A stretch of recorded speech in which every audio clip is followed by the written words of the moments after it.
Salut la compagnie, on se retrouve aujourd'hui pour le live reaction de l'épisode 6 de Bleach, ainsi qu'un petit avis à chaud dont je mettrai le timecode juste en dessous là, et on attendait ça avec impatience, soyons honnêtes, parce que pour moi en tout cas, ça fait, je pense que ça doit faire pas loin de 20 ans que j'attendais de voir Yamamoto se battre réellement, parce que on a vu un tout petit bout à la Soul Society, pas grand chose hein, mais on en a vu un petit peu également dans l'arc face à Aizen, mais pareil, c'était des petites brides de combat, on a vu une infime partie de sa puissance, et dans cet épisode, nos attentes vont enfin porter leurs fruits, et on va voir ça tout de suite.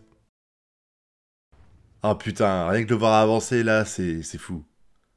Ah, il s'est même pas aperçu que Yamamoto a réussi à récupérer Kenpachi. Putain, il est à la ramasse, hein, Iwatch. Oh là, la tête de Yamamoto.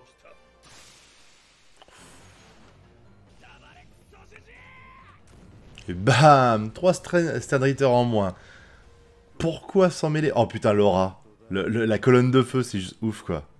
Ah, mais c'est trop stylé. On l'a dans différents angles, là, avec les autres personnages qui sont en train de se battre. Oh, ça déchire, franchement. Les trois cramés, là. Pas cool, ça, avec tes subordonnés, mec. Waouh. Touché. Putain, j'aurais cru qu'il lui couperait le bras, là.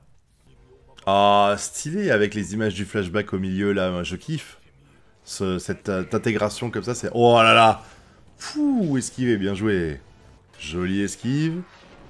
Ah, bien joué le coup des dalles dans ta gueule, mec. Ah, ah, ah. Putain, il est agile quand même, Yamamoto, hein, le vieux papy. Oh. Attention, il est derrière toi.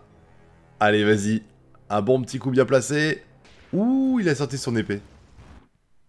Oh. Attends, il s'est passé quoi, là? Toutes les flammes ont disparu. Par contre, on dirait vraiment qu'on est dans un truc avec de la lave, vous savez, l'écran, il ondule comme ça.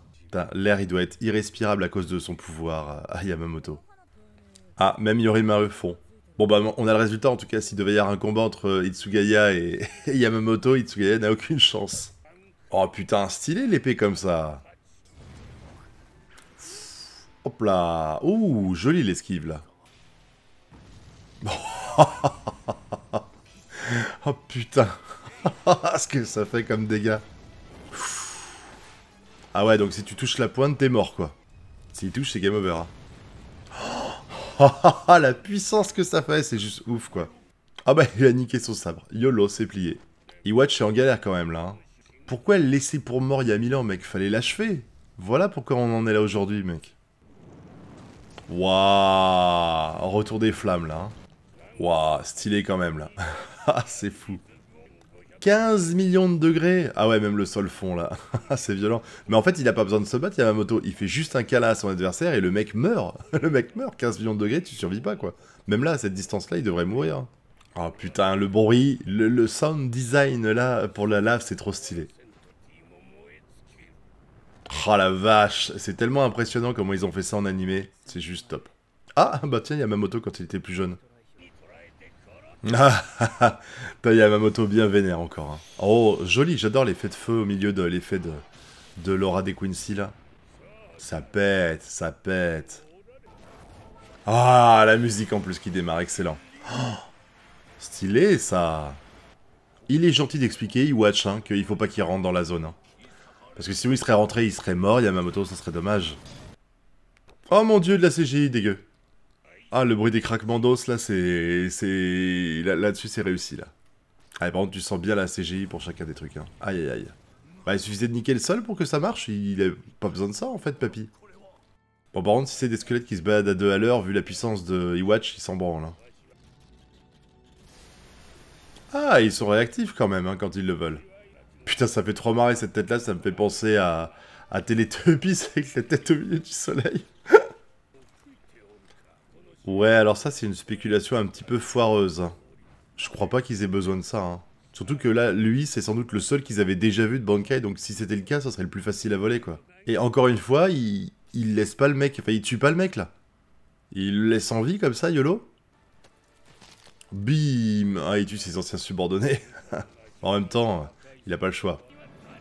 Trop stylé l'effet avec l'ancien lui, et enfin, le flashback et tout. Ah, on revoit son camarade. Bim. Oh là là, il détruit tout. C'est un ouf. Et là, qui c'est qui y passe? C'est lui. Hop là. Oh, stylé, j'aime bien, il n'y a pas de censure et tout. On voit bien Le truc coupé, là, c'est classe. Bon, bah, ça c'est fait, hein. Voilà, on enlève le Bankai, normal. À qui il présente ses excuses, là? Ouais, ça y est, Yamamoto est tilt, là. Oui, mais qu'est-ce donc que ceci? Ah, il commence à comprendre qu'il y a un problème. Bouh, derrière toi, mon gars. Hop là, les quartiers de la première division, détruits. Ah, ton pote est mort aussi. Décidément, tu perds le vice-capitaine, tu perds ton 3e lieutenant. Putain, il va le tuer. Ah, il le bute. Bon, tu me diras, là, il est crevé. Hein. Mais quand même, pas cool. Hein. Ah ah. C'est trop rigolo de voir le retournement de situation. Là, Yamamoto, il se sent vraiment plus confiant par rapport à il y a 2 minutes. Ah, mais c'était sûr qu'il allait refuser à Aizen. Il peut pas être, voilà, c'est ça. Le mec, il se prend pour un dieu vivant, il peut pas être au service d'un Quincy, quoi, c'était sûr. Tu t'es pris une veste, mon petit Watch, là, mais c'était évident dès le départ, si tu connaissais vraiment Aizen, il allait forcément refuser. Ouah, ça perd l'hypopète, il te vole ton Bankai, what a surprise. Oh là là, je suis étonné par ce qui se passe. Mec, tu le sais qu'on vole les Bankai, putain. Essaye au moins de te battre en Chikai face à lui, ne serait-ce qu'une seconde, merde. Ah, c'est pour ça qu'il avait pas volé le Bankai, c'est parce que lui avait ordonné de pas le faire. Et non mais, il fonce, sans même utiliser son Chikai. Bah bon suicide Yamamoto, bon suicide mon gars, putain. T'as des fois les mecs ils sont cons quand même. Hein. Rata, il arrête de lever son épée. Il a enlevé, il a abandonné là. Oh là là, déception quand même, déception sur cette fin pour Yamamoto quoi. Voilà, game over, merci d'avoir joué. Putain, c'est presque décevant la fin de Yamamoto là. C'est pas digne de lui. Bon alors c'est quand même difficile pour moi de pas vous dire que cet épisode là, bah, j'ai trouvé incroyable. Déjà parce que Yamamoto ça fait des années comme j'ai dit qu'on attendait de le voir en action, donc là bah, on a été servi, l'animation était top, il n'y a pas à se plaindre franchement, on a vu un combat avec une vraie supériorité de Genryusai qui nous a tout simplement fait un panel de ses attaques, là les 4, là le nord, sud, est, ouest, les 4 points cardinaux, avec un Iwatch qui avait l'air totalement désemparé durant ce combat. Franchement, les effets de lumière entre le feu, l'aura des Quincy, même le moment où il absorbe toutes les flammes là, dans son épée et où on voit plus, il y a une sorte d'effet un peu de brume comme quand il y a beaucoup de chaleur, vous savez. Et puis l'attaque qu'il fait quand il a la lame, quand il est en forme est je crois, dans laquelle il y a plein de... Enfin, dès qu'il touche le sol, bon, le sol s'explose et tout. Le moment où il balance les dalles, enfin les tuiles du toit, et que lui, il les renvoie,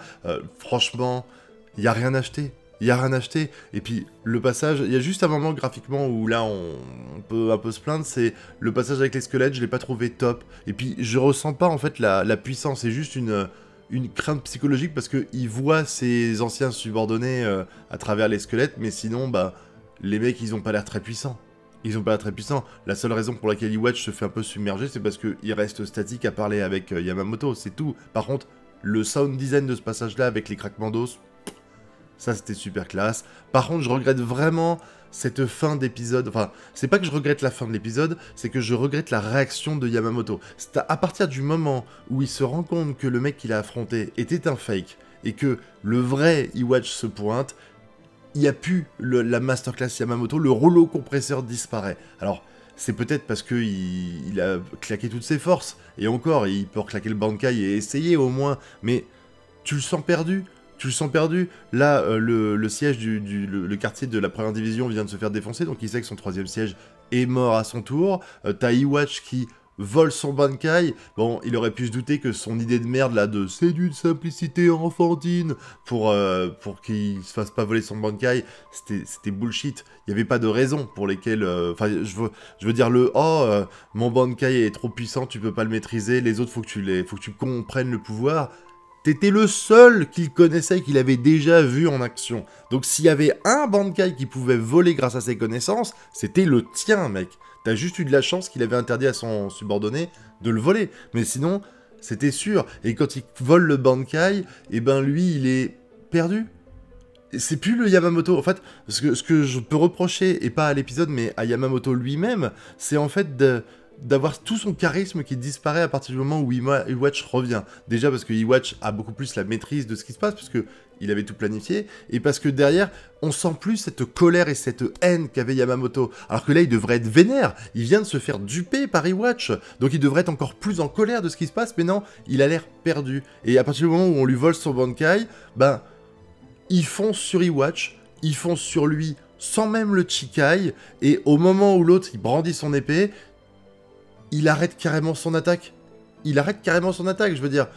Il était résigné à mourir. Et ça, je trouve ça par contre un petit peu triste. Mais ça n'empêche que cet épisode-là, bah il était top. Il n'y a rien à dire, franchement. Du très bon boulot. Hein. Merci à Studio Pierrot d'avoir attendu aussi longtemps pour nous produire un animé de cette qualité-là. J'ai hâte de voir les prochains. En attendant, j'attends que vous me donniez votre avis dans la zone commentaire. Et puis n'oubliez pas le pouce bleu, l'abonnement et le partage. Nous, on se retrouve bientôt pour de prochaines vidéos. Et d'ici là, je vous souhaite de bien kiffer. Tchuss!